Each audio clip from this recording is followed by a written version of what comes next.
G'day everyone, welcome back to our series on getting ready to build robots with ROS. Today we're finally going to be installing ROS, so let's get stuck into it. In this series we've been going through how to set up a development environment for ROS. We've set up our hardware, installed Linux, configured our network, and now it's time to install ROS. If you want more info on any of that, check out the previous videos. Installing ROS is actually really easy, and I found that although the documentation on the ROS website is pretty detailed, it can sometimes be hard to know exactly where to start as a beginner, so I'm just going to walk us through those steps. You can see here on my screen I've got the Pi open on the left over SSH and the local terminal of the dev machine on the right. The first page we're going to go to is installing ROS2 via Debian packages. We only need to do the setup sources and install ROS2 packages steps. So copy and paste those 5 commands, making sure that you install the desktop version of ROS Foxy on both machines and then wait for a while.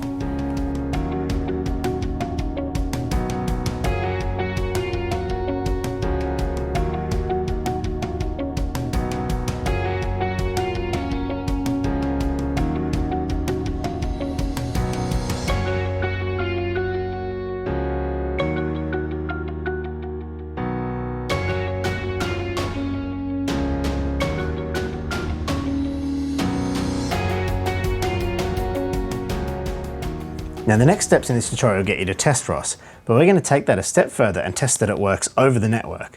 Although if that fails, then you can just follow the instructions to test on the individual machines. So first, we have to run this source command. There'll be more on that in a minute. Then we'll run the demo talker on the Pi and the demo listener on the dev machine. And if it's all working, you should see the messages coming through. Woohoo!